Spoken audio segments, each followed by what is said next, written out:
News 18 India. बड़ी खबर पाकिस्तान से आ रही है। जेल में इमरान खान को जहर देने की साजिश का पर्दाफाश हुआ है। बुशरा बीबी को भी जहर देने की साजिश का पर्दाफाश हुआ है। बताया जा रहा है कि आईएसआई ने इमरान खान से डील की कोशिश की थी। इमरान के इनकार करने के बाद यह साजिश रच दी गई। तो बड़ी खबर आपको बता दें, पाकिस्तान में जेल में बंद है इमरान खान, उनकी बीवी बुशरा बीबी, दोनों को जहर देने की कोशिश हुई है और इस साजिश का पर्दाफाश हुआ है। यानी बुशरा बीबी इमरान खान की बीवी और साथ साथ इमरान खान को जहर देने की कोशिश की है। एक डील की कोशिश की गई थी आईएसआई की तरफ से, जिसको लेकर इनकार किया इमरान खान ने और उसके बाद ये भयानक साजिश रची गई। जेल में बंद है इमरान खान, जैसा कि आपको मालूम है, और अब नई सरकार का गठन हो गया है। गठबंधन की एक तरह से सरकार बनी है। पीपीपी और पीएमएलएन, नवाज शरीफ की जो पार्टी है, शहबाज शरीफ प्रधानमंत्री बने हैं और जो पिता हैं बिलावल भुट्टो के, वो जरदारी प्रेसिडेंट बने हैं। इमरान खान के जो तमाम सपोर्टर्स थे और उनके जो समर्थक थे, जो लड़े थे इलेक्शन, वो इंडिपेंडेंट लड़े थे और सिंगल, आज इसे एक तरह से कहें तो पार्टी थी पीटीआई की, पाकिस्तान तहरीक इंसाफ की, इमरान खान की, उसने जीत हासिल की थी। लेकिन अब जो खबर आ रही है वो ये कि आईएसआई ने इमरान से डील की कोशिश की, जिसका इनकार करने पर इमरान खान और उनकी बीवी को जहर देने की कोशिश की गई है। सूत्रों के हवाले से खबर आ रही है। अभिषेक झा हमारे सहयोगी इस वक्त हमारे साथ जुड़ रहे हैं। अभिषेक, क्या अपडेट इस खबर के बारे में? देखिए, ऐसा बताया जा रहा है कि इमरान खान को जहर देने की कोशिश की गई और ऐसा उसके जो निकट के लोग हैं जो पाकिस्तान में हैं उनका कहना है। इससे पहले भी हमने देखा था कि कई बार ये आरोप लगाए गए थे कि इमरान खान को जो एक ट्रीटमेंट मिलनी चाहिए जेल में, जो बुनियादी सुविधाएं मिलनी चाहिए जेल में, वो उन्हें नहीं दी जा रही है। इलेक्शन कैंपेनिंग के दौरान करीब 2 बार इमरान खान की हत्या की कोशिश भी की गई थी, उन्हें गोलियां लगी थी, हमने देखा था। और इमरान खान बार बार कह रहे थे कि वो जिस तरीके से उन्होंने राजनीतिक प्रतिद्वंदता ली है आर्मी के खिलाफ और जिस तरह से देश में लोकतंत्र को बहाल करना चाहते हैं और आर्मी से ऊपर ले जाना चाहते हैं, तो निश्चित रूप से उनकी जान को खतरा होगा, ऐसा इमरान खान कहते रहे हैं। और जिस तरीके से पिछले दिनों में जेल में है, उनके ऊपर लगातार जो अभियोग जारी हुए हैं और जिस तरह से सजाएं उन पर घोषित की गई हैं, उन्होंने इस सब को राजनीति से प्रेरित बताया है और कहा है कि सरकार जो वहां की है वो उन्हें खत्म करना चाहती है वहां के राजनीतिक परिदृश्य से। अभिषेक झा, बहुत बहुत शुक्रिया इस अपडेट, इस जानकारी के लिए आपका। और बड़ी खबर आपको बता दें, कुवैत में ड्रग्स नेटवर्क का मास्टरमाइंड, इस खबर पर बात करेंगे।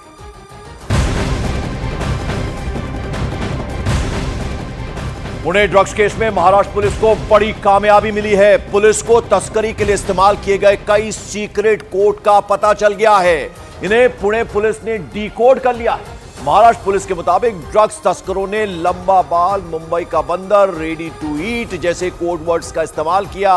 पकड़े गए आरोपी वैभव मान का नाम सीक्रेट नाम रखा गया, लंबा बाल, जबकि आरोपी युवराज भुजबल का नाम मुंबई का बंदर दिया गया था। तो वहीं पुलिस को शक है कि खाद्य पदार्थों के पैकेट्स में ड्रग्स की सप्लाई के लिए ready to eat code word का इस्तेमाल होता था।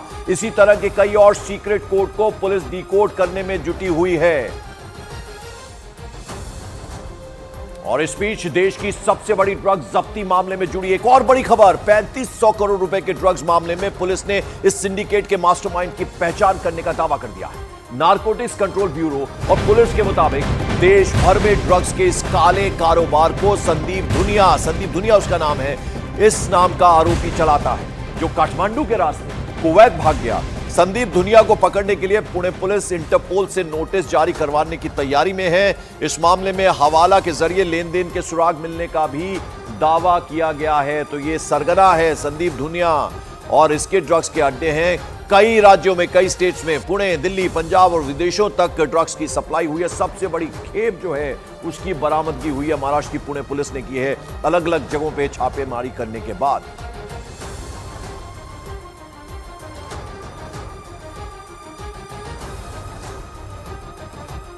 और पुणे ड्रग्स रैकेट में पुलिस ने अब तक 9 आरोपियों को गिरफ्तार कर लिया है, जबकि इस रैकेट का मास्टरमाइंड संदीप दुनिया कुवैत फरार हो गया, काठमांडू से कुवैत। सूत्रों का दावा है कि पुलिस उसे कुवैत में ही दबोचने के लिए जाल बिछाने में जुट गई है। इसके साथ ही साथ 3500 करोड़ की ड्रग्स मामले में नारकोटिक्स कंट्रोल ब्यूरो की टीम इंफॉर्मेशन लेने के लिए पुणे पहुंची है। तो वहीं खबर यह भी कि ड्रग्स कार्टेल में हवाला के जरिए पैसों का लेन देन हुआ है। इस पूरे मामले में हवाला के जरिए पैसे का लेन देन हुआ है।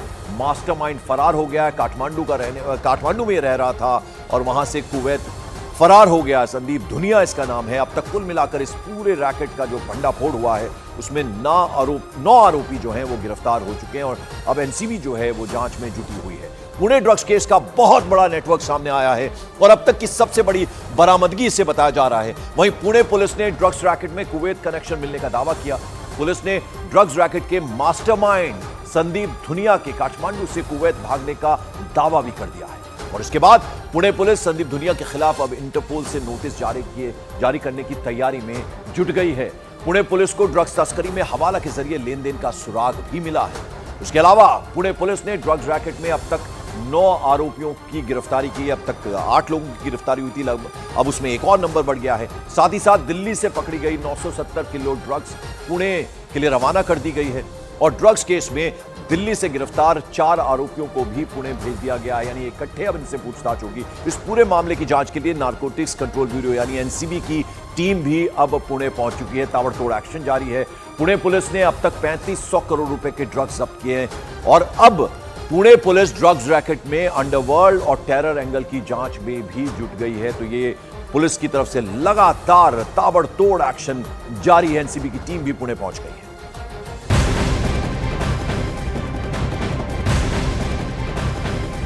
और इस बीच बड़ी खबर, शाहजहां शेख के ठिकानों पर एनफोर्समेंट डायरेक्टोरेट की रेड पड़ी है। शाहजहां शेख के 6 से ज्यादा ठिकानों पर ईडी की टीम रेड कर रही है। तो ये एक मुख्य आरोपी है जिसका अभी तक कोई सुराग नहीं लग पाया है और लगातार पुलिस उसकी तलाश में जुटी हुई है, लेकिन उसका अभी तक कुछ पता नहीं चला है। संदेश खाली मामले का मुख्य आरोपी शाहजहां शेख अभी भी पुलिस की गिरफ्त से बाहर है, लेकिन अब उसके जो ठिकाने हैं वहां ईडी की टीम रेड कर रही है और 6 से ज्यादा ठिकाने जो हैं वहां एक साथ इस वक्त रेड डाली जा रही है एनफोर्समेंट डायरेक्टरेट की तरफ से। अब उसको दबोचने की तैयारी है और उसके जो ठिकाने हैं उन तक अब ईडी की टीम पहुंची है और लगातार छापेमारी हो रही है। 6 से ज्यादा ठिकाने हैं। आनंद तिवारी हमारे सहयोगी इस वक्त हमारे साथ। आनंद, अब शाहजहां शेख के जो ठिकाने हैं उन पर रेड चल रही है ईडी की तरफ से। जी देखिए, बिल्कुल पंकज, एक और जो ECIR है, एक और जो केस है वो ईडी ने दर्ज कर लिया है शाहजहां शेख के खिलाफ और इसको लेकर ही पश्चिम बंगाल में 6 जगहों पर सुबह से ही ईडी की जो रेड है वो लगातार जारी है। ये नया केस जो है ये ईडी ने दर्ज किया है जिसमें जमीन कब्जाने से जुड़े मामले में मनी लॉन्ड्रिंग का केस दर्ज किया गया है। शाहजहां शेख के खिलाफ पहले से LOC खुली हुई है और लगातार कई एजेंसियां जो है वो उसकी तलाश कर रही है। उसके जो मछली व्यवसाय है उसके भी कई लिंक जो है वो इन्फोर्समेंट डायरेक्टरेट को मिले हैं, जिसको लेकर लगातार ये बड़ी सर्च ऑपरेशन, बड़ी रेड जो है आज पश्चिम बंगाल में एक बार फिर से जारी है। क्या इस 6 ठिकानों के अलावा और भी कुछ ठिकाने हैं जहां ये रेड होगी? कुछ इस बारे में जानकारी? जी देखिए पंकज, अब तक जो ईडी सूत्रों से जानकारी मिली कि पश्चिम बंगाल के 6 ठिकाने जिसमें कि जो शाहजहां शेख है उसके दफ्तर है, उनसे जुड़े एसोसिएट के ठिकाने हैं, कई ऑफिसेस हैं, वो तमाम चीजें जो है ईडी के रडार पर है और जिसको लेकर ही मनी लॉन्ड्रिंग का नया मुकदमा दर्ज किया गया, जमीन हड़पने का, जमीन कब्जाने का, और जिसको लेकर लगातार रेड जारी है। देर शाम तक ईडी की तरफ से कुछ आधिकारिक बयान इस पर आने की। आनंद तिवारी, बहुत बहुत शुक्रिया इस इंफॉर्मेशन के लिए, इस अपडेट के लिए आपका। और जम्मू कश्मीर के टूरिस्ट स्पॉट गुलमर्ग में एवलांच की चपेट में आने से एक शख्स की मौत हो गई। बर्फीले तूफान में 8 लोग फंस गए थे, जिनमें एक लोकल गाइड भी शामिल था। एवलांच में फंसे लोगों को बचाने के लिए सेना ने मोर्चा संभाला और फंसे हुए लोगों को हेलीकॉप्टर से रेस्क्यू किया गया। इस एवलांच में फंसे 7 लोगों का रेस्क्यू पूरा कर लिया गया है।